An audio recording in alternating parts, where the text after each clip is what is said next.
이렇게 난 오늘도 이렇게 아침에 점심 사이 메뉴를 이렇게 진짬뽕에 난 이번에 지금 한라산을 먹고 있어.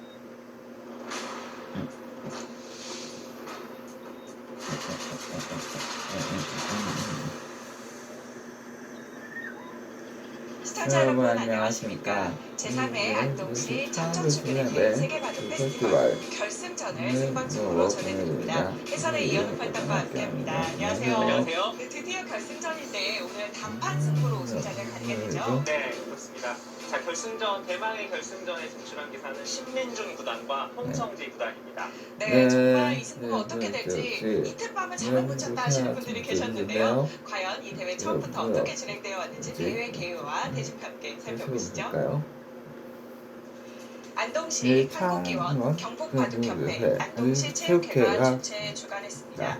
프로아마 공부 64강 토너먼트로 진행이 되었고요. 현재 결승전입니다. 네, 각자 30분에 30여 초이기 3회, 우승 상금 3천만 원, 준우승에는 1천만 원의 상금이 주어집니다.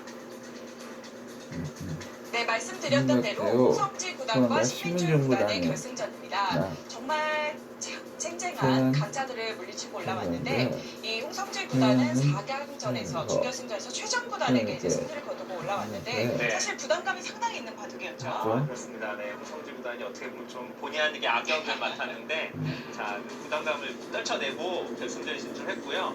이번 대회에 참가한 선수 중에 가장 높은 랭킹을 갖고 있는 신민중 구단이 이재영 구단을 상대해서 이기고 결승에 진출했습니다. 이 신민중 구단 같은 경우는 처음 출전했을 때부터 이제 랭킹이 가장 높은 기사였기 때문에 우승 후보로 이제 지목을 받고 있었어요.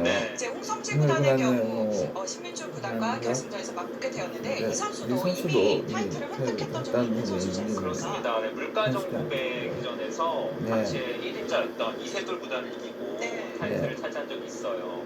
이게 벌써 11년 전 얘기거든요. 그래서 홍성지 구단 입장에서는 지금 11년 만에 다시 두 번째 우승에 도전을 하는 거고요. 신민중 구단도 역시 KBS 바둑왕전 우승 경력이 있습니다. 두 기사 모두 생애 두 번째 우승에 지금 딱 한 판만 남았습니다. 과연 어떤 기사가 승리를 거두고 생애 두 번째 타이틀을 차지하게 될지 대국장에서 함께 확인하시죠.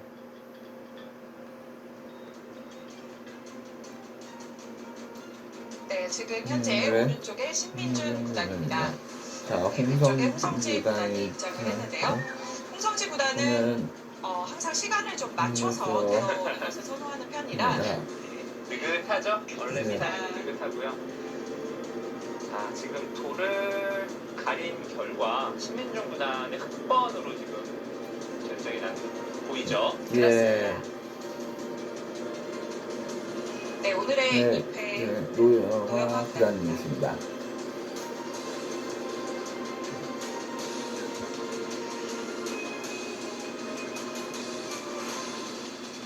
제3회 안동시 청정주민회회 세계바둑 페스티벌 결승전입니다.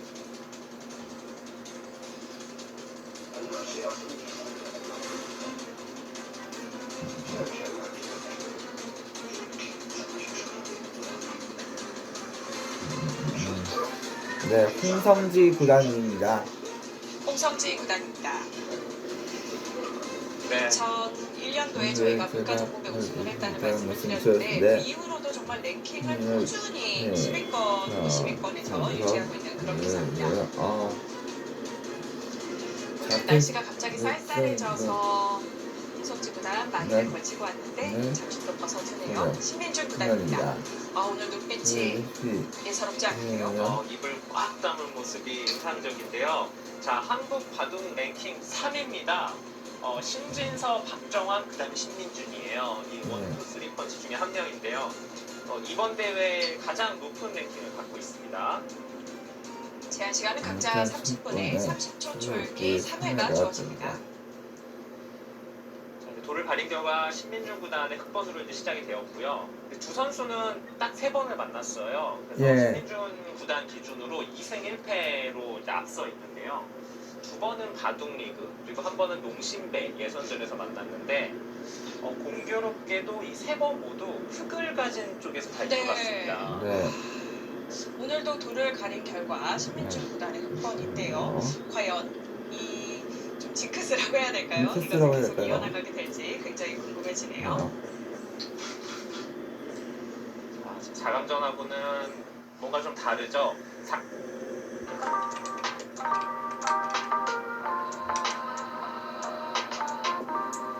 어떻게 될지 모르겠지만 기본적으로는 여기와 여기까지 선수이기 때문에 그냥 웬만하면 이런 데만 돌이 와도 거의 사는 형태라서 공간이 상당히 네. 있군요.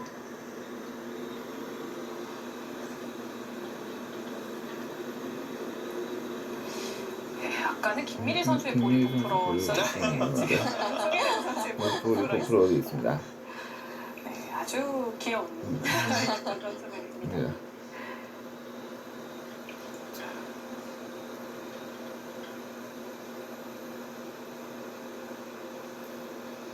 과연 지금 그래프상으로는 그래프상으로는 백이 백이로 5점집 좋다고 나오고 네, 있는데 네. 너무 페어 바둑이랑 전혀 알 수 없죠. 아직까지. 네, 그렇기도 하고 기분은 이제 확실히 빵 때린 거랑 백이 좋기는 한데 그렇다고 해서 바둑이 한쪽으로 완전히 기운 건 아니기 때문에 예, 아직 긴 바둑으로 예상됩니다. 알겠습니다.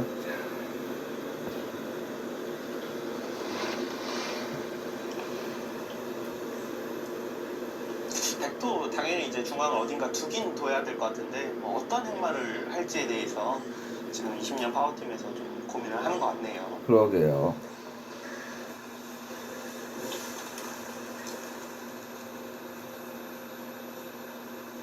참고로 이제 추천수는 이곳을 이제 밀어가면서 아. 좀 모양을 두텁게 만드는 걸 이제 추천을 하기는 합니다. 네. 예.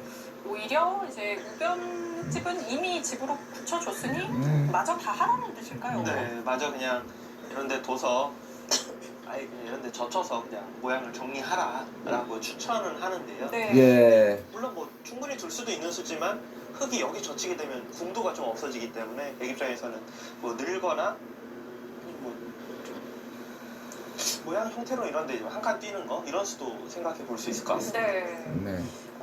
우변 미는 수보다는 중앙이 확실히 먼저 떠오르는 수였던 것 같은데 우변을 밀어가라고 추천을 하는군요.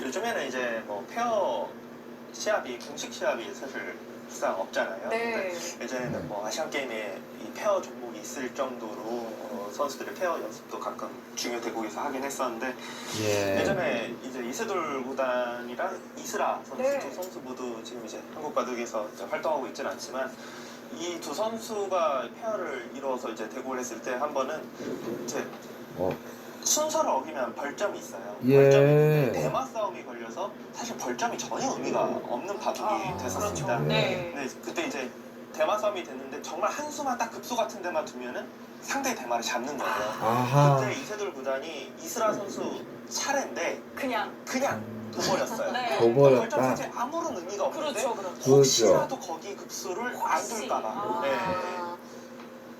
좋은 작전이에요. 좋은 네. 대마 작전이. 싸움이니까요. 근데 이게 그때 당시 룰루는 제가 기억하는 게 약간 되게 애매한 룰이 하나 있는데요. 네. 그걸 이제 본의 아니게 둬서 두면은 그냥 벌점 세 집인데 본의 아니게라는 문구가 있었군요. 약간 그런 게 있었어요. 근데 의도적으로 두면 더 의도적으로 둔 거라고 판단됐을 시에는 실격패다 이런 게 있어서 아. 선수들이 이걸 대체 어떻게 판단하는 거냐라는 그러게요. 막 그런 이야기가 좀 네. 있었거든요. 그러니까요. 제 기억이 맞다면 그때 그랬고 중국 선수 입장에서는 입장이 아니라 중국 선수 대국에서 한번 그런 게 있어요. 그 송영애 선수랑 네. 단돈 66,000원으로 이 최신형 태블릿을 얻었다니 진짜 믿을 수 없겠지만 전선을 동반한 저기압이 일본 남쪽 해역을 따라 동쪽으로 이동하고 있습니다. 남쪽 해역에 당근형 구름이 피어나고 있습니다. 저기압이 맹렬히 발달하고 있고 전선의 활동이 매우 활발하다는 것을 알 수 있습니다. 5월에 들어서자마자 강력한 저기압이 발생해 강풍과 함께 폭우가 내리고 있습니다.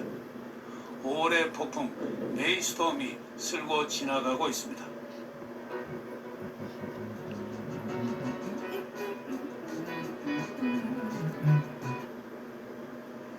기상청 특보 발효 현황입니다.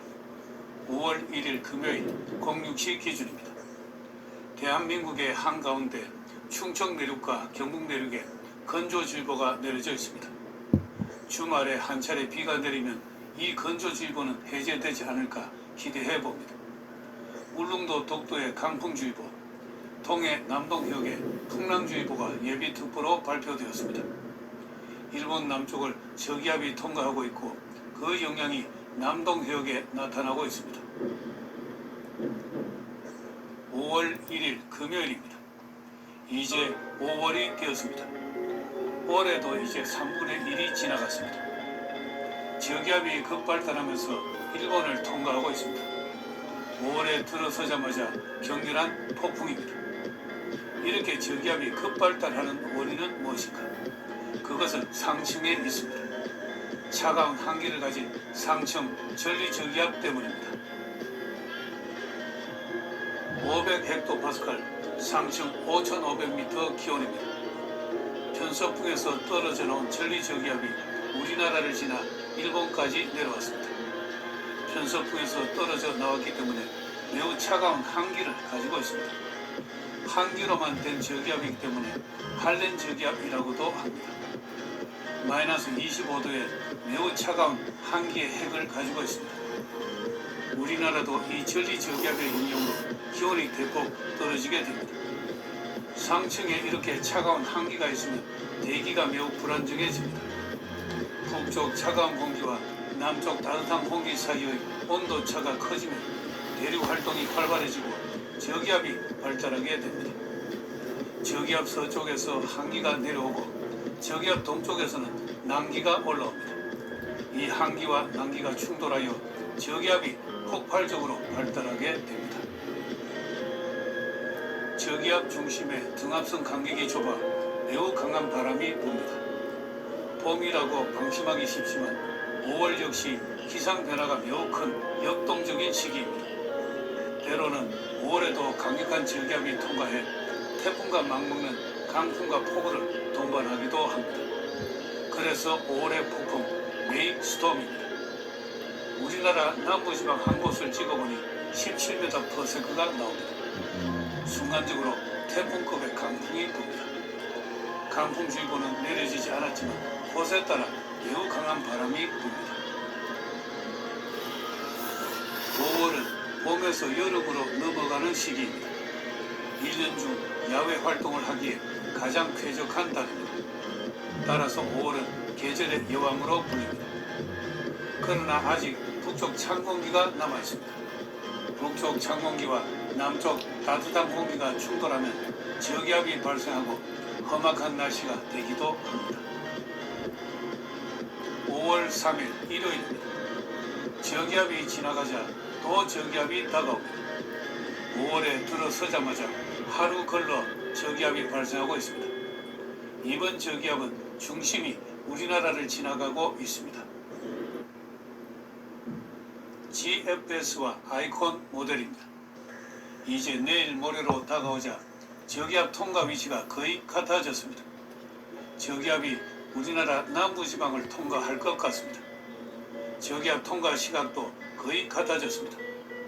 이날은 아침부터 비가 내려 저녁까지 전국에 하루 종일 굵은 빗줄기가 내릴 것 같습니다. 이날은 일요일이라 유원지 등에서 장사를 하시는 분들에게는 원망스러운 비가 됩니다.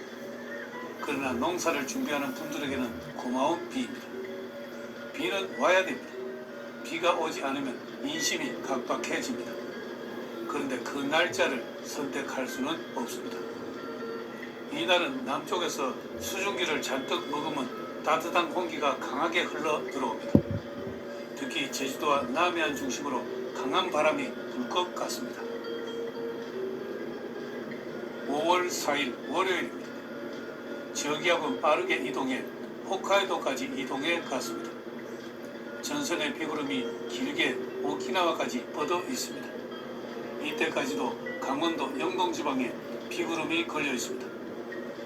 우리나라의 이동성 고기압이 다가오고 있습니다. 이제 당분간 이동성 고기압의 시간이 될 것 같습니다. 이동성 고기압이 덮으면 맑은 날씨에 기온도 점차 오르게 됩니다. 5월 5일 화요일입니다. 어린이날이자 공휴일입니다. 우리나라의 이동성 고기압이 덮어 구름 한 점 없는 날이 되었습니다. 이날 많은 사람들이 가족들과 함께 야외로 나갈 것입니다. 유원지에서 장사하시는 분들은 일요일날 올리지 못했던 매상을 만회할 수 있을 것 같습니다. 그리고 이날은 24절기 중 입하에 해당합니다. 절기상으로는 여름이 시작됩니다. 벌써 여름이 시작된다고 생각하니 세월이 훨씬 여러분 안녕하십니까. 제18기 네. 지지옥션배 신사대승려 연신대항전 본선 3곡을 보내드립니다. 양상국구단의 해설과 함께합니다. 안녕하세요. 네, 반갑습니다. 네, 이 부부 대립까지 가득 주면 정말 좋을 것 같은데 네. 한국의 부부 기사가 점점 늘어나고 있죠. 그렇습니다. 네, 오늘도 부부기사의 대결인데 아주 멋진 대결이 될 것 같습니다. 네, 특히 오늘 선수는 중국에서 왔다고 하는데요. 네. 과연 어떤 선수가 기다리고 있을지 기대가 됩니다. 자, 그럼 각 팀 선수 명단 화면으로 확인해 보시죠. 네, 시사팀입니다. 시사팀이 벌써 막강한 두 대국자가 이종훈 선수, 최경훈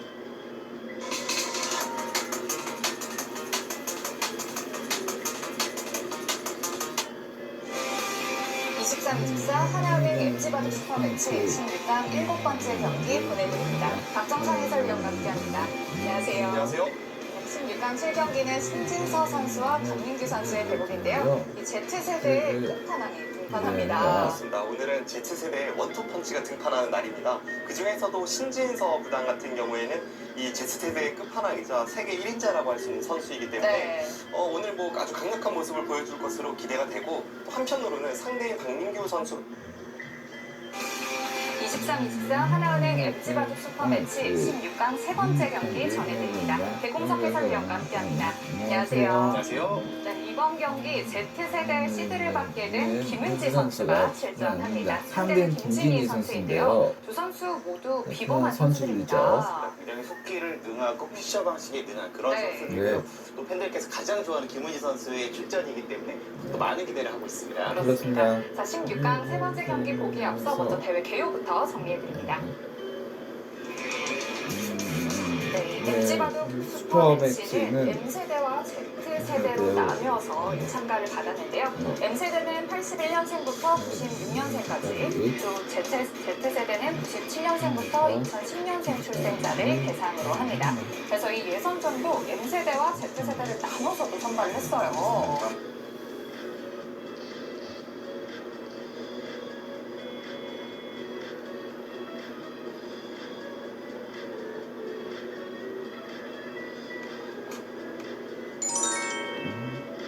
친해지고 싶은 사람으로는 여자 기사들은요. 프로 선수들에서 이제 오래 했다고 생각하는데 아직까지 여자 기사들하고 친하지 않은 편일 것 같아요. 여자 기사들하고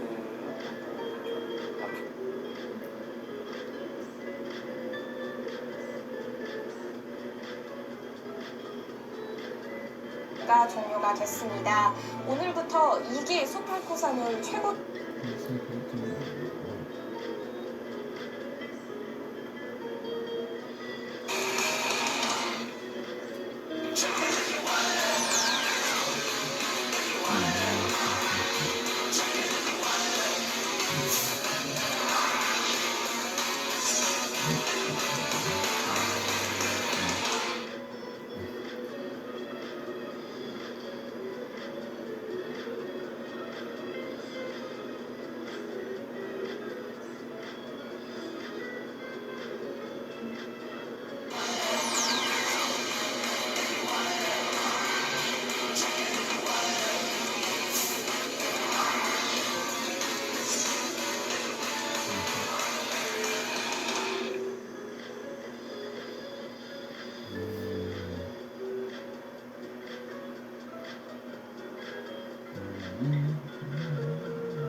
가 종료가 됐습니다. 오늘부터 2기 수팔코사는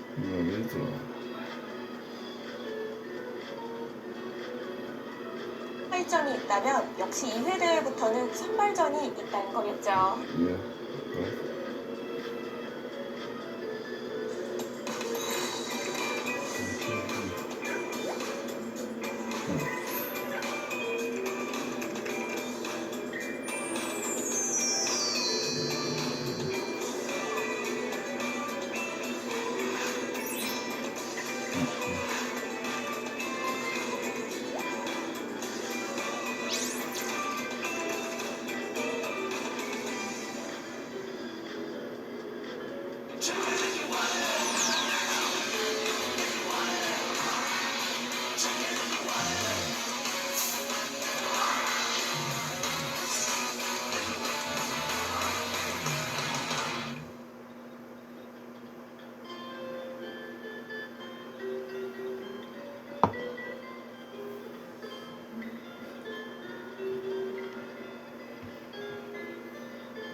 최고기사를 향한 도전이 시작됩니다.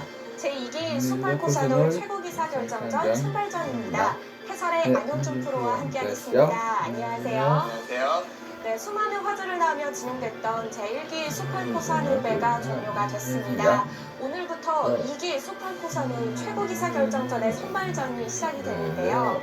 1회 대회와 2회 대회의 가장 큰 차이점이 있다면 역시 2회 대회부터는 선발전이 있다는 거겠죠. 네, 그렇습니다. 초청정 반시로 진행됐던 제1회와 달리 2회 같은 경우에는 정예시대 4명, 그리고 와일드카드를 받은 2차원 구단까지 5명이 먼저 본선 리그에 합류했고요. 선발전을 통해서 4명의 선수가 추가로 합류하게 됩니다. 네, 수많은 선수들이 이번 선발전에 출전을 했습니다. 과연 오늘 선발전 첫날 어떤 선수의 데뷔과 함께 하실지 먼저 2기 수팔코사노 최고기사 결정전의 대회 방식부터 알아보겠습니다. 제2기 수팔코사노 최고기사 결정전 한국기원과 K바둑이 주최 주관합니다.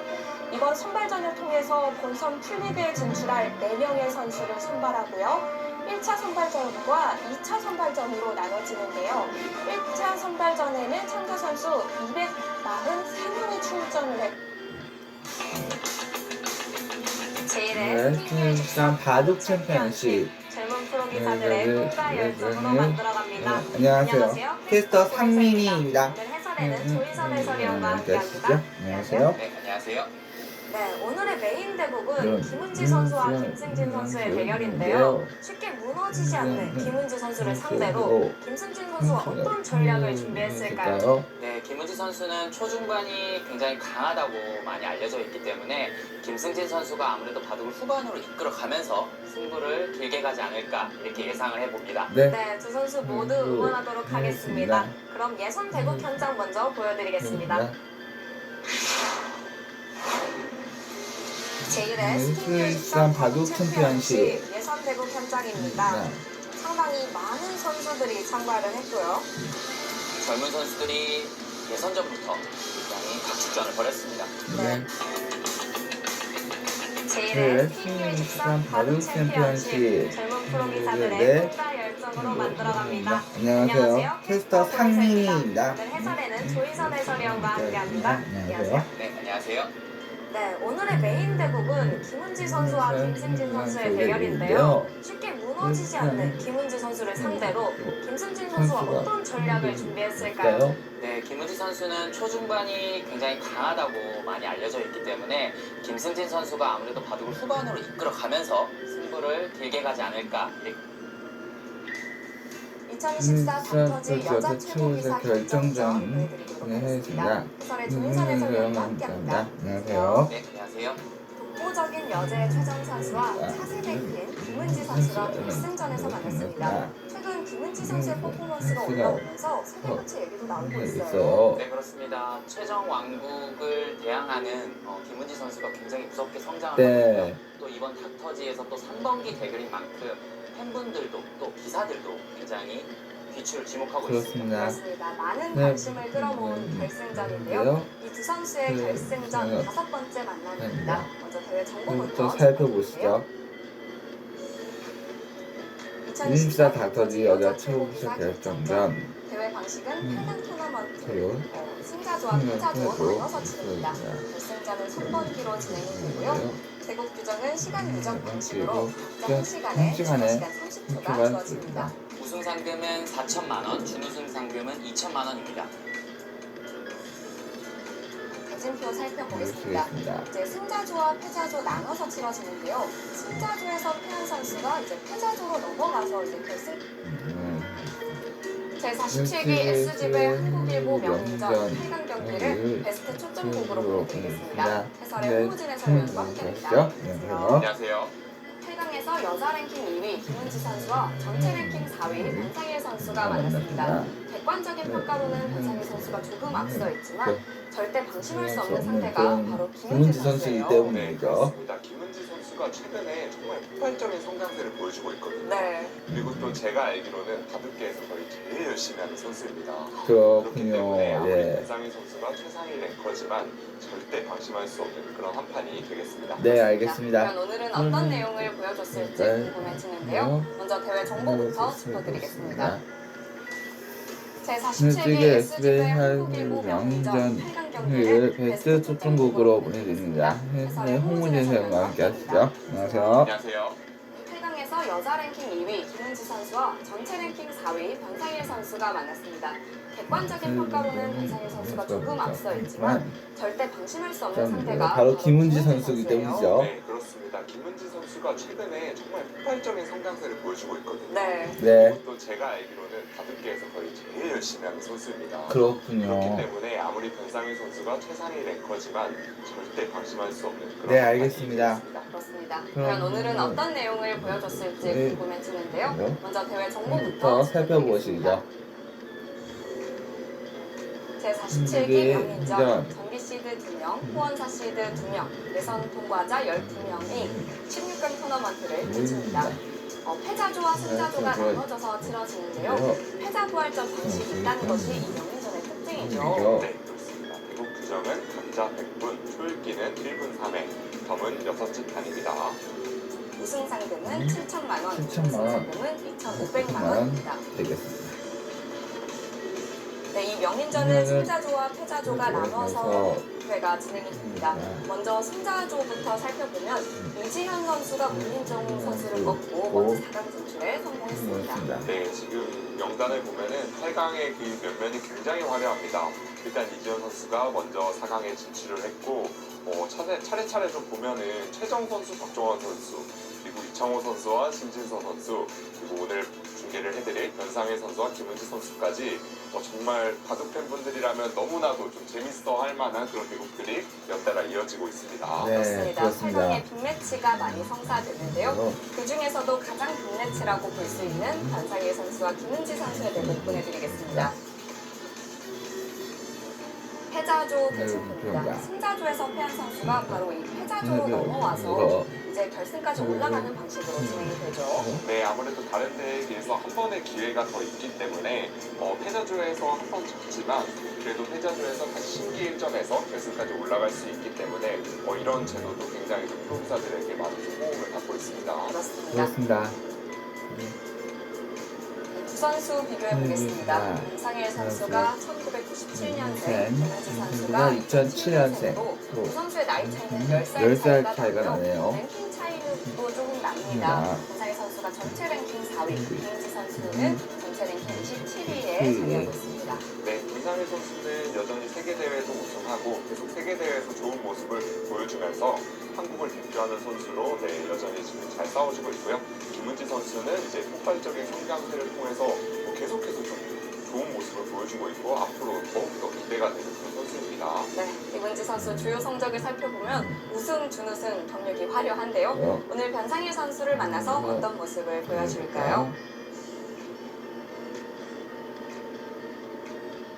네. 상대전 우선적으로는 이전 전승으로 변상일 선수가 앞서 있는데요. 처음 만났던 김은지 선수와 변상일 선수의 대국은 바로 이 명인전에서의 만남이었습니다. 당시에도 변상일 선수가 승리를 거뒀었어요. 네, 아무래도 두 선수의 기풍이 좀 공격적으로 상대를 압박하고 술기가 강한 비슷한 기풍이거든요. 네. 그래서 지금까지는 아무래도 상위 호환인 변상일 선수가 좀 쉽게 승리를 가져가는 면이 있었어요. 하지만 김은지 선수가 최근에 엄청난 공부량을 바탕으로 굉장히 좋은 모습을 보여주고 있거든요. 그래서 오늘 내용이 더욱더 기대가 됩니다. 네, 네, 그렇습니다. 그렇습니다. 명인전에서 다시 만나는 두 선수인데요. 영국을 기대해 보셔도 좋습니다. 김은지 선수와 변상일 선수의 8강 경기 지금부터 만나보시죠.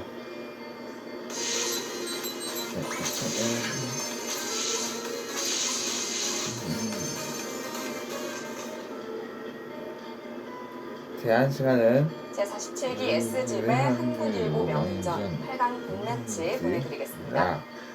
각자 100분의 솔기 1분이 주어지고요.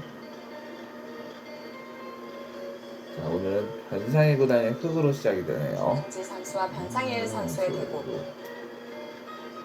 두 선수는 두 번을 만나서 변상일 선수가 모두 승리를 가져갔는데요. 앞서 홍무진 해설위원이 말씀해 주셨던 것처럼 두 선수는 굉장히 전투형 기풍의 선수들이기 때문에 중반전이 정말 기대가 됩니다. 네, 어떤 모습으로 초반을 준비해서 중반에 전투가 일어날지 저도 굉장히 좀 기대가 되고요.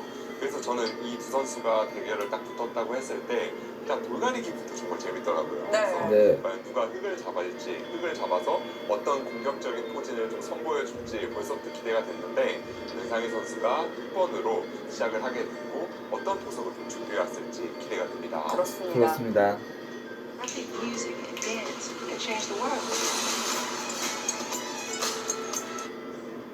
시작을 하게 됐고 어떤 포석을 좀 준비해왔을지 기대가 됩니다. 그렇습니다. 또 변상일 선수가 흙을 잡았고요. 자, 일단 양손목으로 시작을 했는데요. 네, 아무래도 확실히 김은지 선수가 양화점 포석, 특히 화점에서 3-3을 파는 여기를 3-3을 딱 팠을 때 이 진행을 정말 잘 알고 있거든요. 그렇기 때문에 아무리 공부량이 많은 변상일 선수라도 좀 3-3 진행을 피하기 위해서 일단 처음에는 양손목으로 시작을 했습니다. 김은지 선수에게 맞춤 전략을 짜왔다 볼 수도 있겠는데요. 네, 확실히 김은지 선수가 지금 공격적으로 좀 들어가죠. 사실은 여기서 이렇게 받아두는 것이 제일 많이 두어지는 포진인데 받기 전에 한번 상대에게 어떻게 받을지 밑으로 받으면 조금 더 활용을 해놓고 받을 때 걸리겠다. 좀 욕심을 부린 거죠, 어떻게 보면. 그래서 좀 더 공격적인 좀 수법을 취했고 변상일 선수가 과연 이 수법에 어떻게 좀 응할까요? 아예 손을 돌립니다. 손을 돌려가네요. 상대의 의도를 거스르는 거죠. 변상일 선수도 김은지 선수의 의도를 파악을 했었지. 먼저 3-3으로 들어가서 좌상기 쪽에서의 정석을 진행시키는데요. 3-3 정석은 사실 쉽다면 쉽고 또 어렵다면 정말 어려운 그런 내용을 담고 있거든요. 근데 여기 뒀을 때 사실 제일 어려운 수는 여기 이렇게 붙이는 수예요. 그럼 김은지 선수는 아마 좋다고 막아갈 겁니다. 이렇게 해서 이 포석을 김은지 선수가 정말 좋아하거든요. 굉장히 좀 난전을 통해서 판을 이끌어가는 정석인데 거기다가 빅돌이 여기까지 먼저 선점을 해왔기 때문에 김은지 선수는 이 정석을 마다할 이유가 없거든요. 그래서 과연 변상일 선수가 쉬운 작전을 택할지 이렇게 되면은 막을 때 붙여서 최대한 간명하게 초반을 이끌겠다 이런 작전이네요. 역시 변상일 선수도 김은지 선수 앞에서 3-3 정석, 복잡한 정석은 좀 피해가네요. 네, 김은지 선수가 이 3-3 정석에 정말 좀 공부가 많이 돼 있다는 것을 사실 바둑인이라면 모두 다 알거든요. 특히 프로기사라면 더더욱 알기 때문에 아마 이 점을 염두에 두고 피해갔다고 볼 수 있겠습니다. 그렇습니다.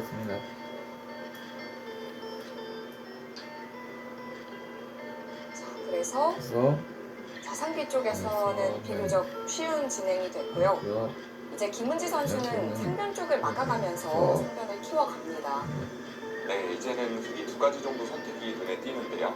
만약에 단수 치고 누르게 되면은 먼저 내 돌을 보완하면서 좀 실리를 챙겨놓는 그런 실리의 세력의 바둑이 좀 예상이 되고요. 네. 네. 급진적으로 들어가게 되면은 초반부터 굉장히 좀 서로 어려운 흑은 이 백을 좀 공격하는 것을 엿보고 백은 또 2점을 공격하면서 초반부터 굉장히 좀 어려운 난전이 예상이 되거든요. 아, 지금 흑이 상대 쪽으로 침입하는 것도 가능한 수법이군요. 네, 제가 보여드렸던 두 가지 수법 모두 프로기사들이 굉장히 좀 많이 애용하는 수법이고요. 두 선택을 하더라도 뭐 어디에도 서로 좋고 나쁨은 없고 다 비슷한 그런 결과입니다. 네.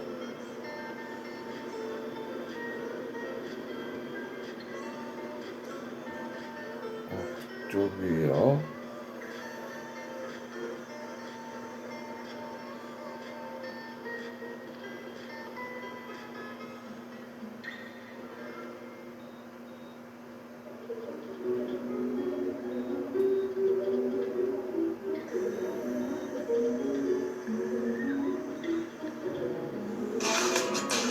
제16기 지지옥션배 신사대 숙녀 아마 연승대항전입니다. 한철근 해설위원과 함께합니다. 안녕하세요. 자, 신사팀의 2연승이 계속되는 가운데 자, 앞서 이은 선수와 박태환 선수 모두 2011년생입니다. 두 선수의 대국을 보니까요. 한국 바둑의 미래가 참 밝다는 생각이 들더라고요. 반짝반짝 빛나고요. 바둑 내용이 보니까요. 승부를 잃지 못할 수 있는 게 그 매력 덩어리인 것 같고요. 유망주답게 바둑이 참 재밌는데요. 제30기 GS 칼텍스배 프로기전 승자조 결승입니다. 송태곤 해설위원과 함께합니다. 안녕하세요. 안녕하세요. 자, 오늘 경기에서 승리하는 선수가 이제 최종 결승에 오르게 됩니다. 오늘 만나는 두 선수는 한솥밥을 먹었던 사이인데요. 신지서 선수와 김진희 선수인데 두 선수 서로에 대해서 너무나도 잘 알고 있고 특히나 지난 경기 끝나고 신지서 선수가 네. 자기만이 아는 김진희 선수의 좀 단점을 공략하겠다 이런 인터뷰를 했었는데 네. 어떤 내용을 보여줄지도 궁금합니다. 제30기 GS 칼텍스배 프로기전 승자조 결승입니다. 송태곤 해설위원과 함께합니다. 안녕하세요. 자, 오늘 경기에서 승리하는 선수가 이제 최종 결승에 오르게 됩니다. 오늘 만나는 두 선수는 한솥밥을 먹었던 사이인데요. 신지서 선수와 김진희 선수인데 두 선수 서로에 대해서 너무나도 잘 알고 있고 특히나 지난 경기 끝나고 신지서 선수가 네. 자기만이 아는 김진희 선수의 좀 단점을 공략하겠다 이런 인터뷰를 했었는데 그렇습니다. 어떤 내용을 보여줄지도 네. 궁금합니다. 네, 그렇습니다. 오늘 바둑을 유심히 보시면 또 그런 부분 어떤 부분인지 알 수 있을 것 같은데요. 자, 먼저 GS 칼텍스배 프로기전 어떻게 진행이 되는지 정리해드릴게요. 제30기 GS 칼텍스배 프로기전 본선이 16강 패자 부활 토너먼트로 진행되고 있습니다. 결승은 5번기로 치러집니다. 네, 이번 기 시드는 전기 4강에 올랐던 이대 선수, 신민준, 박상진, 신진석, 변상희 선수가 받았고요. 대국 규정은 각자 30분에 한 수 착수할 때마다 30초씩 늘어나는 시간 부족 방식, 피셔 방식으로 대국이 진행이 됩니다. 네. 우승 상금은 7천만 원, 준우승 상금은 3천만 원입니다. 자, 김진희 선수와 신진서 선수가 승자조 결승에 오르게 됐는데요. 김진희 선수는 강자들을 많이 꺾고 여기까지 왔습니다. 네, 김진희 선수가 김명훈 선수, 신민준 선수, 박진솔 선수를 꺾고 승자조 결승에 진출했고요. 신지서 선수는 안성준 선수, 김미석 선수, 이지현 선수에게 승리를 거두고 승자조 결승에 진출했습니다. 네, 선수 이름이 아래쪽에 별표시가 바로 제32기 GS 칼텍스배 프로기전 16강 네 번째 경기 전해드립니다. 송태곤 해설위원과 함께합니다. 안녕하세요. 안녕하세요. 자, 오늘 16강에서 만나는 두 선수, 김명훈 선수와 김진희 선수입니다. 두 선수의 기풍을 고려해봤을 때 오늘은 정말 치열하고 아주 화려한 한 판이 될 것 같아요. 그렇죠. 아무래도 두 선수 모두 힘을 바탕으로 두는 바둑이고 특히나 이 김진희 선수의 이 톡톡 튀는 행마를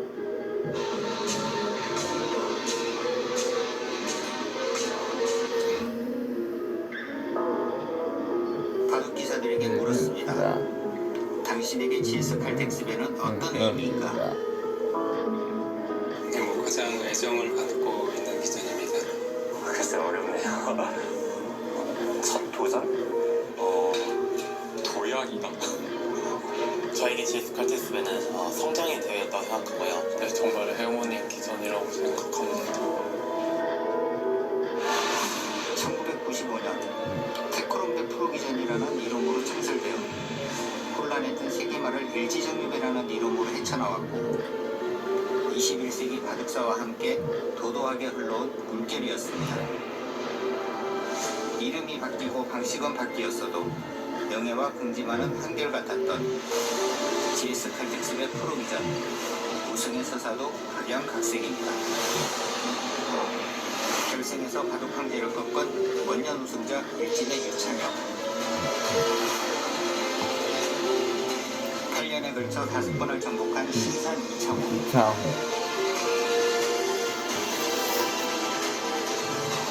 86세의 나이로 종합기전 우승을 차지한 야전사령관 서봉수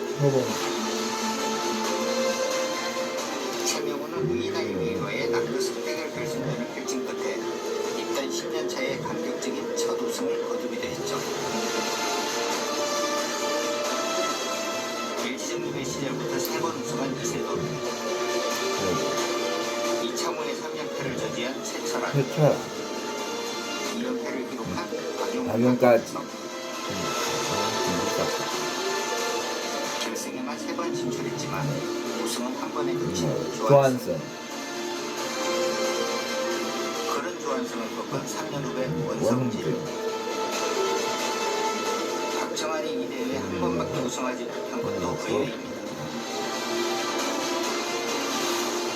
15년 만에 국리기전에서 깜짝 우승을 한 진석도 있습니다. 입신에 오르기 전 우승한 이동훈과 안국현이 있었고 뒤이어 신진서가 단일기전 무려 5연패라는 놀라운 기록으로 2018년부터 22년까지를 휩쓸었습니다. 단상기는 대회 역대 두 번째 남녀 승대결 결승 끝에 우승을 최정은 신민주는 9번째 우승을 지난해 GS 칼텍스배에서 달성했습니다. 올해로 30번째 대회를 맞은 GS 칼텍스배 프로기전 2025년 현재 가장 오래되고 가장 영예로운 국내 기전이라는 평가에 그 누가 손을 달 수 있겠습니까? 이날이 있기까지 우여곡절 많았던 30년 역사 속으로 함께 되돌아가 보겠습니다.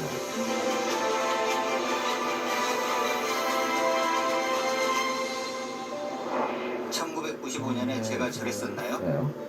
저런 날이 있었나 싶은 그 시절 집집마다 PC를 한 대씩 들여놓고 인터넷 통신이 유행하면서 컴퓨터 통신 바둑 인구는 나날이 늘어나고 있었지요. 바둑 황제 조은영 구단의 뒤를 이어 20살 이창호가 패권을 이어받고 중국의 마샤 오춘이 동양중급배와 후지스배를 습관하던 그해 지금의 GS 칼텍스배는 테크롬배 프로기전이라는 이름으로 처음 태어났습니다. 그때 그 시절 얘기를 찬찬히 다시 들려줄 사람을 만나보시죠. 네, 저는 한국전에서 발행하는 월간바둑 편집장을 맡고 있는 차영구라고 합니다. 제가 99년 12월호까지는 이제 초급자용 잡지를 만들었고요. 2002년 1월호부터 월간바둑 기자 생활을 했고, 그 이후에는 이제 홍보팀에서 홍보팀장 역할도 했고, 현재는 이제 월간바둑 편집장을 맡고 있습니다.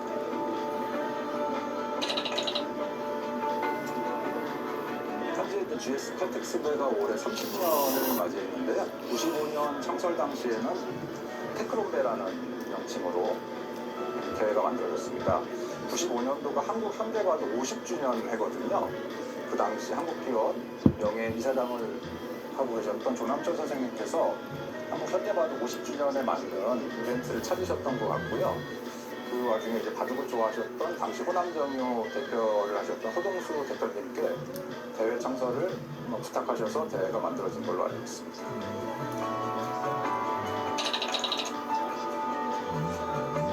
그 테크론배가 창설됐을 때만 해도 우리 기전의 중심은 이제 신문사에서 주최하는 신문 기전들이었거든요. 뭐 국수전이라든지 왕의전, 명인전 같은 기전이 중심이었는데 테크론배는 이제 대기업에서 후원을 하는 대회였고요.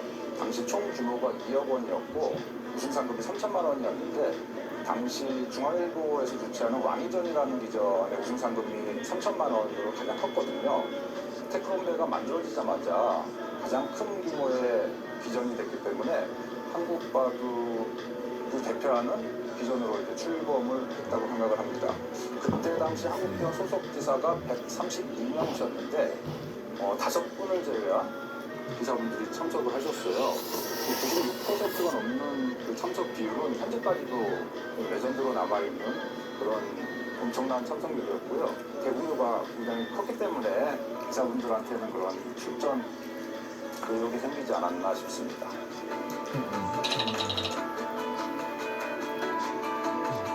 조 선생님께서 그 국내 대기업에서 이렇게 후원을 한국 바둑을 위해서 후원을 해주셔서 뭔가 파이도 커질 거고 활성화가 될 거라고 말씀하셨는데 그 말씀이 맞는 게 다음에 삼성화재배와 LG배가 창설이 됐거든요. 그 이후 이제 한국 바둑의 황금기가 열렸는데 그런 역할에 단초 역할을 한 게 테크론배, 현재 GS 칼텍스배가 아닌가 생각합니다.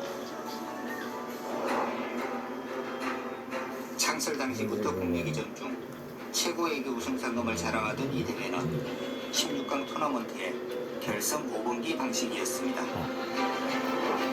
원년 우승자 유창혁 구단은 당시를 어떻게 기억하고 있을까요? 너무 오래돼서 사실 기억은 거의 안 나는데 결승전에서 아마 조은영 구단하고 대국했던 기억이 좀 나고요. 그 당시에는 뭐 저도 그렇고 조은영 구단도 그렇고 이창호 구단, 뭐 서봉서 구단 굉장히 좀 세계대회에서 우승을 많이 하고 잘 나갔던 때라서 그때는 뭐 바둑에 대한 자신감도 굉장히 있었고요. 근데 좀 지나고 보면 조은영 구단이 우승을 못했던 게 오히려 좀 신기한 그런 기전이었습니다. 네, 굉장히 중요하고 그리고 특히 이제 젊은 기사들이 연습하고 발전할 수 있는 기회가 되기 때문에 굉장히 중요하고요. 한 30년 된 기전 자체가 이제 찾기 힘든 많은 기전이 없어졌는데 그래도 이제 꾸준히 그 명맥을 계속 유지가 돼서 바둑계 입장에서는 굉장히 고마운 기전이고 고마운 회사라고 생각합니다. 7천년과 함께 대회 이름은 LG정유배 프로기전으로 바뀌었고 21세기가 도래하며 바둑계에도 새로운 물결이 일기 시작합니다. 1999년 한국으로 진출한 철력 유이나이웨이가 2000년 2월 국수전 결승에서 세계 최초로 혼성기전 여성 우승의 새 역사를 기록했고 우승 직후 열린 제5기 LG정유배 본선에서도 당당히 결승까지 오른 겁니다. 당시 우승자였던 최명훈 구단의 이야기를 들어보죠. 당시에는 이제 테크론배였었죠. 테크론배도 2000년에 제가 우승을 하기 전까지 LG정유로 바뀌어서 우승하기 전까지 2번 정도 결승에 더 올라갔었어요. 97년인가 98년인가 이렇게 아마 올라갔던 기억이 나는 것 같아요. 그때 준우승 2번 하고 그리고 2000년 말에 결승에 올라갔는데 그때는 이제 결승 상대가 루이 구단이 결승 파트너로 정해졌었죠. 그렇게 해서 결승에서 3대1로 우승하게 됐습니다. 결승 상대가 이제 루이 구단으로 정해졌을 때 그래도 나한테 또 좋은 기회가 왔구나 해서 여기서까지 우승을 만약에 못하게 된다면 이제 우승할 길은 없겠다 싶어서 그때 더 이상 벼랑 끝의 심정으로 결승에 임했던 그런 기억이 납니다. 당시의 루이 구단은 그냥 거의 최정상급 기사였습니다. 그때 왜냐하면 바로 전해인가 전전에 국수전도 우승을 했고 우승했던 과정을 보면은 도전자 결정전에서 이창호 구단을 꺾고 국수전 결승전에서 조은영 구단을 꺾고 우승하고 그럴 때라 지금으로 말하면은 당시에 거의 5손가락 안에 꽃필랑 말랑할 정도의 실력자였어요. 있었습니다. 그래서 뭐 제가 절대 방심할 수 있는 그런 상대는 아니었고 그냥 좋은 찬스가 왔다 정도로 기억이 됩니다.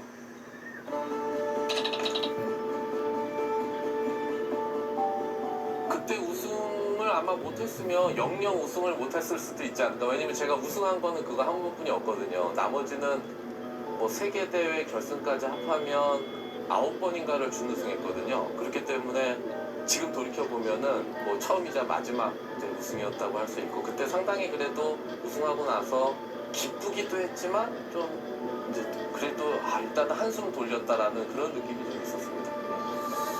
여성 기사가 뭐 일단 확률적으로도 결승에 올라가는 것 자체가 상당히 어렵고, 예나 지금이나 일단 결승에 올라간다는 것 자체가 그 정말 쟁쟁한 기사들을 꺾어야지만 결승에 진출할 수가 있기 때문에 대단한 성적이라고 평가할 수 있을 것 같습니다.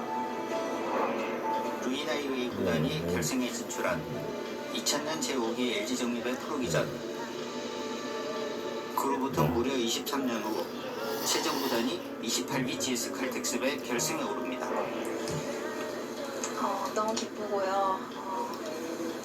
이제 좀 정말 잘하고 싶었던 기전인데 이렇게 국내 기전에서 처음 결승을 GS 칼텍스배에서 하게 돼서 너무 기쁩니다.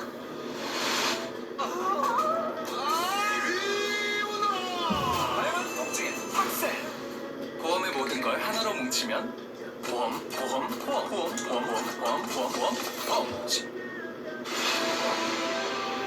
이렇게 GS 칼텍스배는 무섭게 성장하는 여성 기사들의 진면목을 보여준 무대가 됐습니다. 2005년에야 비로소 이 대회는 GS 칼텍스배 프로기전이라는 오늘날의 이름으로 불리기 시작합니다. 이름은 달라져 왔어도 원년부터 2009년 14기 대회까지 대국 규정은 동일하게 유지됐는데요. 각자 3시간의 일본 출입기 5회였던 규정은 2010년 15기, 그 이듬해 16기에는 각자 2시간 40초 출입기 3회로 축소되었다가 2012년 17기에는 각자 10분 40초 출입기 3회로 변경되어 2019년 24기까지 이 규정으로 대회가 진행됐습니다. 2020년 25기부터 2023년 28기까지는 제한시간과 출입기 시간, 횟수에 모두 변화를 주었고 2024년 29기에는 시간 누적 방식을 새롭게 도입했지요.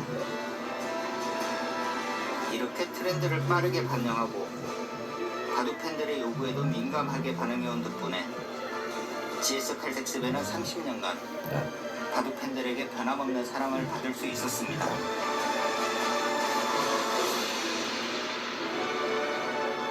(1995년부터) 오늘날까지 GS 칼텍스배는 슈퍼스타의 존재감을 수차례 확인해 주었습니다.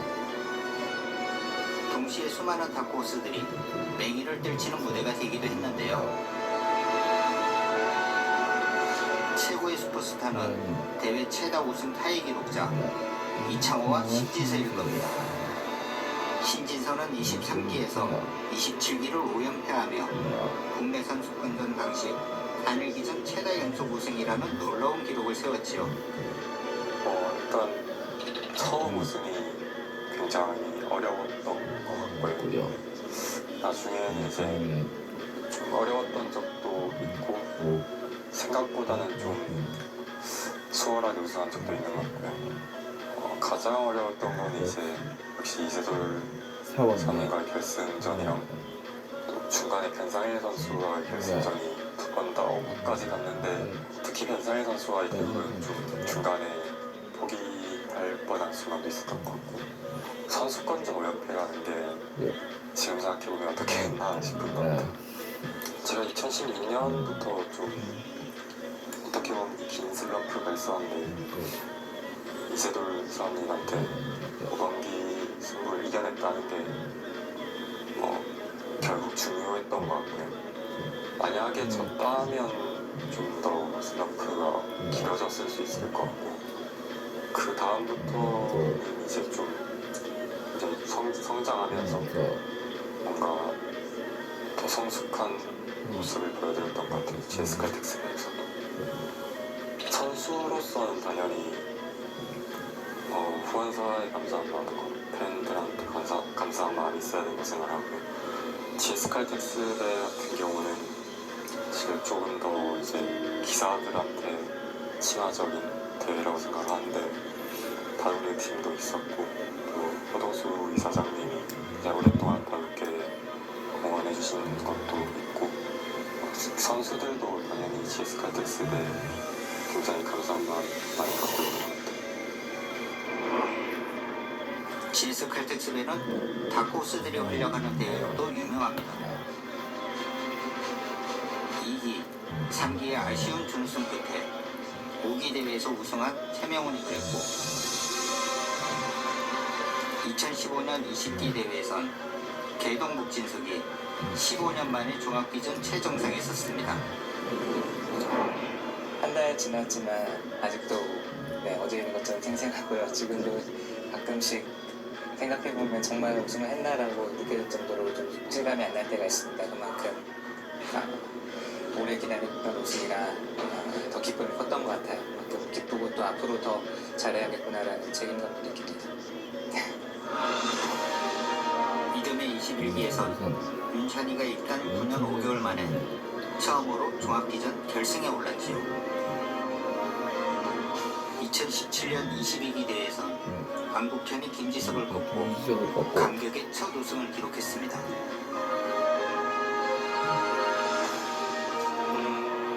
제가 살면서 기억나는 좋았던 순간 중에 가장 컸던 기쁨인데 말로 표현하기 어려울 정도로 좀 벅차게 좋았던 것 같습니다. 사람들이 저한테 기억 많이 해주시는 게 또 세계대 제가 준우승까지 했던 그 부분을 많이 기억해 주시는데 그 부분도 정말 좋은 성적이지만 제가 좀 제일 자랑스럽게 생각하는 성적은 그 GS배 우승인 것 같아요. 2024년 29기 대회의 박상진은 우승 목전에서 좌절하긴 했지만 정상급 기사로 성장한 모습을 당당히 증명했습니다. 박상진은 또 다른 화제의 주인공이기도 한데요. 2023년 28기 대회에서 나온 한빛과 제대고 그 사건의 장본인입니다. 당시에 생중계로 해설을 했던 제게도 잊지 못할 장면이었습니다. 지금 반집 승부이기 때문에 어떤 한 선수도 뒤로 물러설 수가 없었고요. 물러서면 이제 지니까 두 선수가 또 정확하게 계산을 하고 빅을 지금 선택을 했습니다.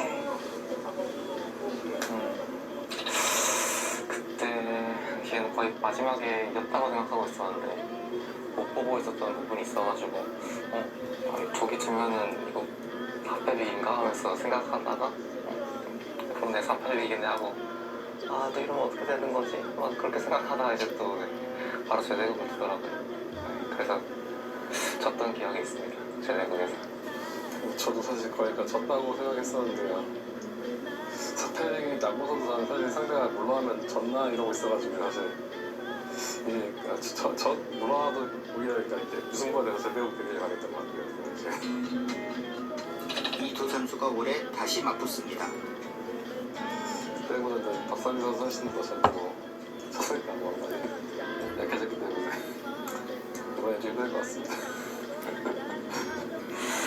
그래서 좀 친구빛이 있으니까 좀 갚아주고 싶다는 생각을 해서 만만치 않겠죠.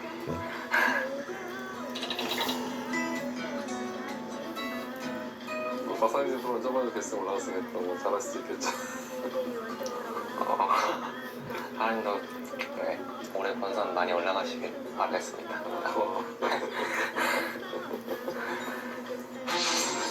16강에서 마주한 두 선수가 서로를 응원할 수 있는 이유가 있습니다.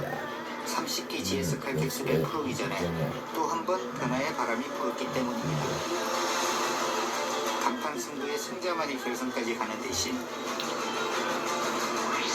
올해부턴 패자부활 토너먼트 방식을 도입했습니다. 토너먼트 최종 승자이니까 매 단계에서 패한 선수들끼리의 패자 부활전 끝에 살아남은 1인이 결승 5번기를 치르는 방식입니다. 더욱 치열한 대결 끝에 가장 강한 기사만이 살아남게 될 겁니다. 아무래도 이제 뭐 목숨이 하나 있다가 이게 두 개가 되는, 하나가 늘어나는 상황이기 때문에 좀 실력 있는 상위 랭커 선수들에게 좀 유리할 거다라고 생각이 되고요.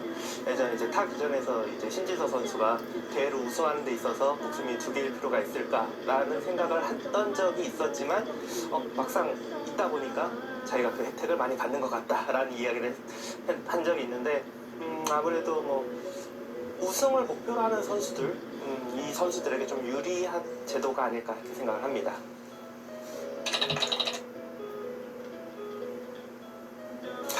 그렇게도 생각할 수 있지만 사실 이 GS 칼텍스 배가 그 전에 최근의 흐름을 보면은 신지서 선수가 5년 연속 우승하고 그 다음에 변상일 선수, 신민주 선수 어떻게 보면 우승할 수 있는 선수들이 계속 우승을 하고 있거든요. 그래서 정말 실력이 있고 좀 다크호스가 될 만한 선수들이라면 물론 상위 랭커에게 조금 유리한 제도로 바뀌었지만 이것도 충분히 이겨내고 우승할 수 있지 않을까 생각을 합니다.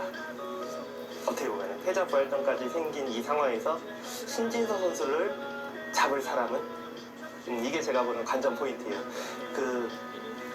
그냥 토너먼트에서도 5년 연속 지금 신진서 선수가 그때 우승을 했었잖아요.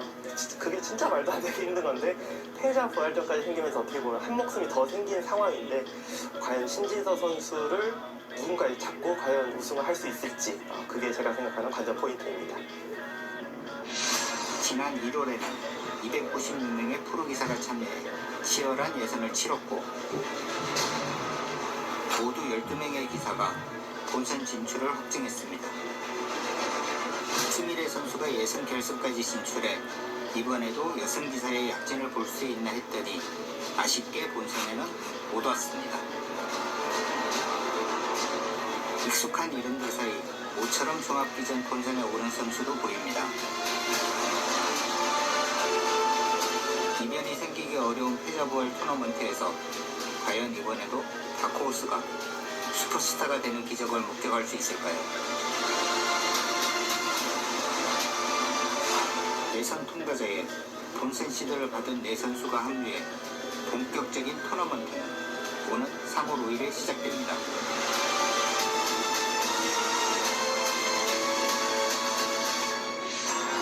기를 맞아 본선 대진 추첨식도 성대하게 치러졌습니다. 네, 오랜 이 역사를 자랑하는 만큼 정말 다양한 순간들이 있었던 것 같아요. 오늘 안쪽으로 보여주시면 되겠습니다. 7번 럭키 세이브를 들고 간대요. 과연 어느 자리로 나갈지. 와, 축하드립니다. 올해 본선 진출자들과 지금까지의 우승자들이 모두 모여 앞으로를 축복하는 자리였습니다. 지난 30년간 바둑계와 대한민국 현대사에 몰아친 수많은 풍량에도 흔들림 없이 자리를 지켜온 이후에 GS 칼텍스배 프로기전은 국내 최대이자 최고의 기전입니다. 전설을 새롭게 쓸 영웅의 탄생을 기대하며 대한민국 최고를 꿈꾸는 기사들이 이제 그 출발선에 섭니다. 최고 성적이 4강인데 이번에는 그걸 넘어서는 성적을 거두고 싶습니다. 이번에는 우승을 목표로 열심히 하고 있습니다. 이번 대회에서 좋은 모습 보여드리도록 하겠습니다.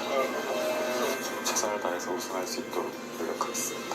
국내 기전 중에서 GS 칼텍스가 가장 성적이 좋았던 것 같으니까 이번엔 좋은 모습 한번 보여드리도록 노력해보겠습니다. 일단 언제나 목표는 우승이긴 해가지고 작년보다 잘하고 싶긴 합니다. 시네라가 알려주는 웰니스 꿀팁. 요리할 때 나오는 유해 연기 그냥 마시고 계신가요?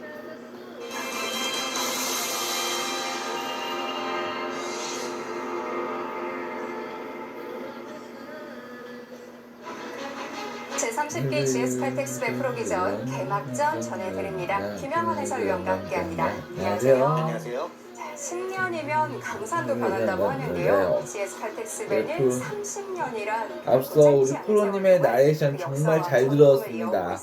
네, 그렇습니다. 같습니다. 정말 뭐 바둑계의 역사를 이렇게 다시 볼 수 있는 우리 시간이지 않았나 이런 생각이 듭니다. 사범님께서 우리 김영환 사범님께서 이 나레이션까지 또 똑똑히 잘 들어봤습니다. 패자부활전이 생기게 됐는데요. 네. 그렇기 때문에 아무래도 이 강자들에게 조금 더 유리하지 않을까 하는 생각은 드는데요. 네, 예, 그렇습니다. 그렇습니다. GS 더욱더 치열해질 전망인데요. 자, 먼저 어떻게 진행이 되는지 대회 개요부터 살펴보시죠.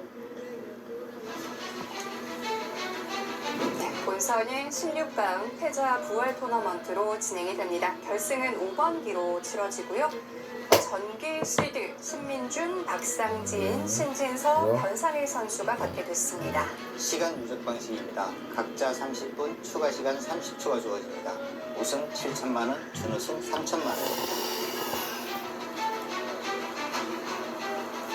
네, 본선 16강 토너먼트입니다. 오늘 개막전인 신민준 선수와 김상천 선수가 만나게 되고요. 박상진 선수와 박진솔 선수 특별한 인연이 있는데 또 맞붙게 됐어요. 네, 지난 기간이었죠. 사퇴비으로 이렇게 재대국을 펼친 기사들인데 다시 맞붙게 됐습니다. 그렇습니다. 전기 시드 4명, 그리고 랭킹 상위 4명, 8명이 모두 우선 분산 배치되었고요. 강자들이 많이 분산 배치됐습니다. 앞서 우리 김영환 해설위원님의 이 나레이션도 참 잘 들어왔습니다.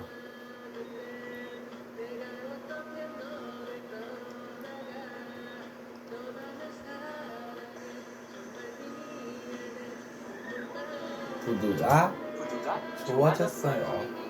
스카로이는 기관차예요.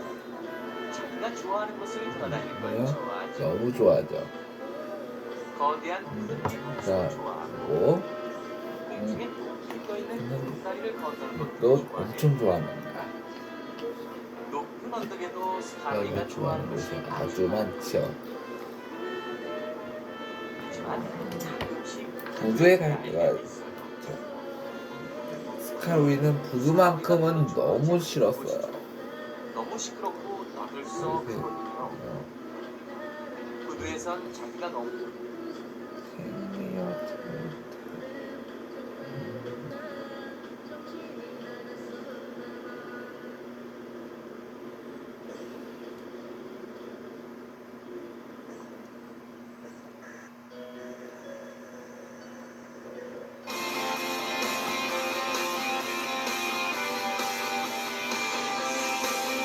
평생 나를 지켜주는 믿을 수 있는 하나 2025 하나은행 바둑 슈퍼매치 16강 3경기 시작합니다.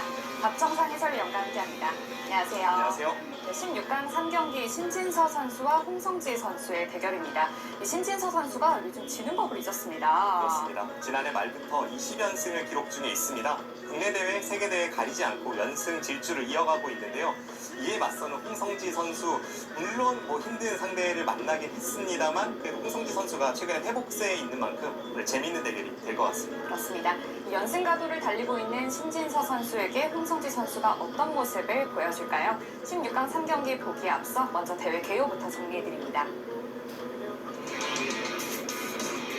이번 대회 한국기원 소속 프로기사 전체가 참가하는 규정으로 탈바꿈 했습니다. 이 경기는 예선 12명을 선발해서 시드 4명과 함께 16강 부진을 완성했고요. 결승전만 3번기로 진행됩니다. 네, 제한시간은 시작한 누적 방식입니다. 각자 10분이라는 기본 제한시간이 주어지는데 한 수를 착수할 때마다 추가 시간 40초가 주어집니다. 그렇습니다. 우승 상금은 7,500만 원인데요. 이 단일 국내 규정으로 최대 상금을 자랑합니다. 이번 대회 크게 바뀐 점들을 좀 짚고 넘어가야겠는데요. 일단 이번 대회, 지난 대회까지는 연령에 제한이 있었지만 이번 대회는 모든 기사가 참가하는 기전으로 탈바꿈했습니다. 네, 그리고 가장 크게 변한 점이고 모든 프로 기사들에게 참가 자격이 주어지면서 제한 기전에서 종합 기전으로 바뀌었고 그러면서 기전의 격이 올라갔습니다. 그와 함께 랭킹 점수 등급이 상승했는데요. 과거에는 4등급이었는데 종합기전으로 변하면서 3등급으로 올라갔고요. 그리고 승단 점수에도 영향을 주는데 제한기전에서의 1승은 이 승단 점수가 1점이 주어졌지만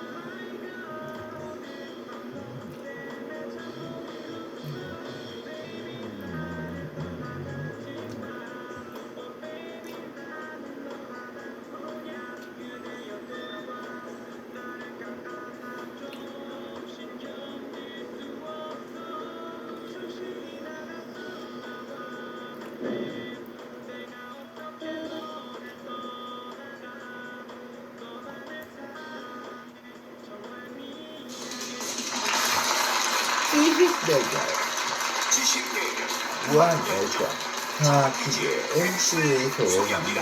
안녕하십니까, 상민입니다. 지금 경기하는 동상으로 꺾고 세계 챔피언을 간 전북 일산 1위고가 오늘 2승에 도전합니다. 그리고는 끝까지 지켜봤죠. 챔피언과 이에 맞서는 충청적인 전사를 만나보시죠.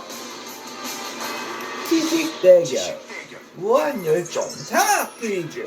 대결 열정으로 장학 퀴즈에 도전한 챔피언과 충청도적 팀을 소개합니다.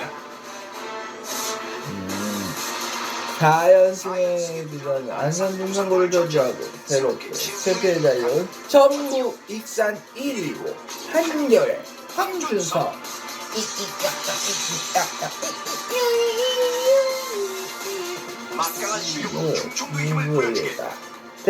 대전 이문구 이준태 정현구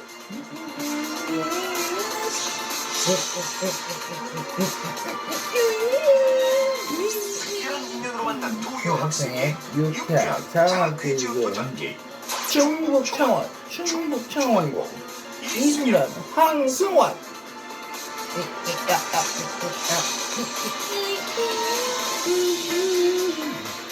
의사공권 구순이 장학교제에 왔다. 대전 서대전고 고병주 이태호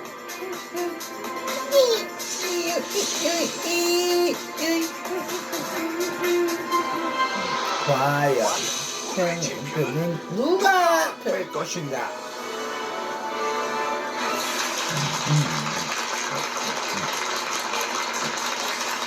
이승을 행운으로 이승을 실력으로 그리고 파이팅!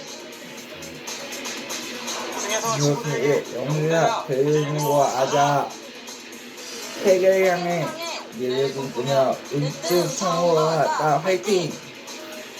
장학퀴즈 우승은 중국 서영아 합니다.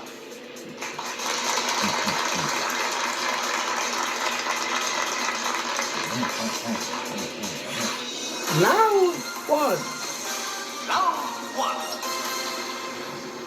1 1라운드는 총 15개의 문제를 풉니다. 맞히면 10점 가져가고 틀리면 10점 깎이고요.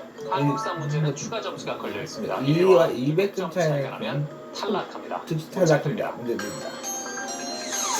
인적으로 중국 삼국시대 촉한의 제1대 1대 챔피언 받았은 답은 답은 6위입니다. 6위 정답입니다. 정답다.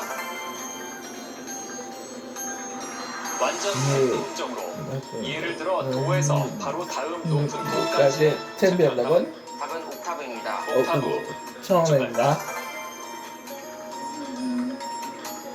대기 오염물질이 안개와 같이 된 상태로 챔피언 답은 답은 스모그입니다. 스모그 정답입니다.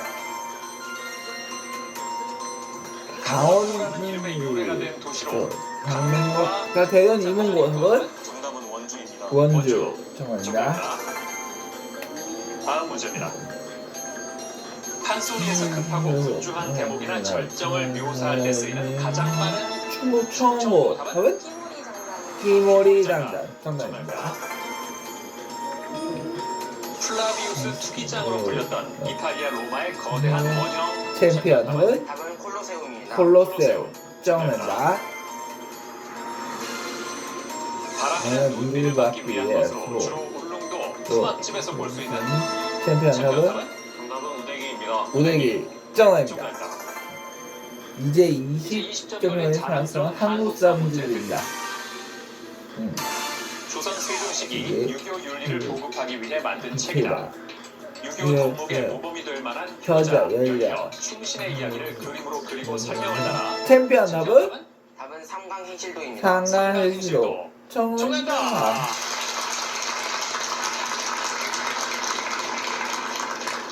자, 삼강행실도를 설명해준다면 삼강행실도는 그 유교적 정목인 그 삼강에 대하여 그것의 본보기가 될 만한 그 사람들과 그 얽힌 사연들을 각각 글과 그림으로 나타내어서 그 조선조의 그런 유교적 사회를 형성하는데 기반한 책이 있습니다. 그렇습니다. 이 삼강이라는 게 누구누구 관계일까요? 임금과 남편과 신하 예. 그리고 부부 사이 예. 마지막 그리고 아버지 아들 사이입니다. 그렇습니다. 군신 부부 부자죠. 예, 그렇게 해서 그래서 글과 그림으로 구성된 상당히 상당히 식도를 펼쳐서 편찬해서 유교 윤리의 보급에 힘들다고 합니다. 자, 자, 지금까지 점수를 보면 어우 챔피언이 대단합니다. 거의 170점까지 왔고요. 대전 이문고와 충청고가 110점. 그리고 서대전고가 아직 출발을 못했습니다. 100점의 상태입니다. 챔피언. 예, 지난주보다 아직 초반이지만 실력이 훨씬 더 좋아진 것 같아요. 어때요? 예, 한 주 동안 공부를 열심히 했습니까? 공부했습니다. 예? 네? 버전 흐르는 어떻게 하면 빨갈 것인가? 예, 어떤 비법이 있는지요? 손가락으로 빠르고 짧게. 빠르고 짧게. 그러니까 이렇게 한번 터치한 것처럼. 그렇군요. 그래서 그 훈련할 효과가 지금 나오는 거예요? 네. 예. 다른 세팀 잘 들었죠? 다른 세팀 잘 들었죠? 예, 한 손가락으로 빠르고 짧게. 그리고 결의군. 예, 지난주 파이널 라운드 함께하면서 문제를 맞추면서 느낌이 있다고요. 네, 그때 1승할 당시에는 제가 정말 운이 좋았던 것 같습니다. 네. 특히 그 파이널 라운드 마지막 그 5번째 문제가 네. 우리나라에서 물범이 많이 사는 곳은 어디인가라는 문제였는데요. 네. 그 답이 백령도였거든요. 그랬죠. 근데 제가 일전에 그 모은 우표에서 백령도의 자연이란 우표가 있었거든요. 예. 물범이 그려진 모습을 봤었어요. 예. 그거를 기억해내서 그 답을 맞췄습니다. 주변에서 많이 보고 듣고 한 게 제 우승의 원동력인 것 같습니다. 그래요. 그래서 그때 그 문제를 듣는 순간 우표에 그려져 있던 물건이 기억이 딱 나거든요. 기억난 거예요. 그러니까 평소에 이렇게 관심을 가진 게 결정적인 순간에 도움을 줬네요. 그렇군요. 그렇죠. 네. 오늘은 그럴 수 있겠어요. 그럴 것입니다. 그래요. 이리고 잘하고 있어요. 서대전고 팀에 둘 남아있는데 운이 안 풀렸는데요. 막상 그러니까 해보니까 어때요? 어떤 TV를 거예요? 보는 거하고. 좀 어렵네요. 어려워요? 어려워요? 문제가 어려워요? 긴장돼요. 아니 긴장되는 게 어렵다는 거죠. 그러니까 버전을 누르려고 하면 특히 챔피언이 누르고 있어요. 특히 챔피언이 그죠. 예. 평준군. 예, 학교에 타임 캡슐이 있다면서요. 거기다가 나도 나중에 여러분께 하나 뭐 집어넣는다면 무엇을 뭘 집어넣고 집어넣고 싶어요? 저는 저의 버킷리스트를 집어넣어서 30년 후에 제가 그 꿈을 이뤘는지 확인해보고 싶습니다.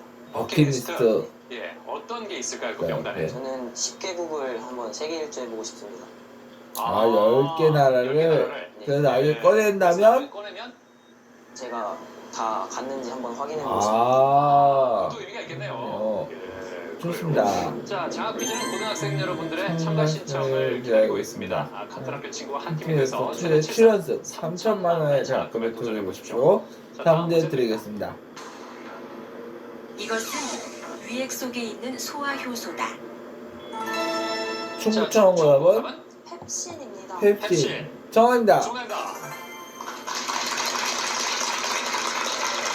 아니 위에서 소화효소 듣고 어떻게 빨리 맞춰줄 수 예전에 있는지요? 중학교 때 배운 내용이 생각이 났어요. 펩신은 단백질을 부분 분해해서 프로테오스와 팩토를 팩톤을 만든다고 만듭니다. 합니다. 다음 문제 이제 드립니다. 다음 문제입니다. 이호석의 소설 메밀꽃 필 무렵에는 산어리는 온통 메밀밭이어서 피기 시작한 꽃이 이것을 뿌린 듯이 자, 챔피언 답은 답은 소금입니다. 소금. 정답입니다. 그렇죠. 메밀밭에 핀 꽃을 소금에 소금에 비웠다고 합니다. 다음 문제 드립니다. 빙하의 침식을 받은 산 정상은 혼 또는 호룬이라고 부르는 뾰족한 봉우리가 형성되는데 대표적으로는 알프스 산맥의 일부인 이 산을 둘 수 있다. 챔피언 답은 답은 마테호른입니다. 마테호른. 정답입니다.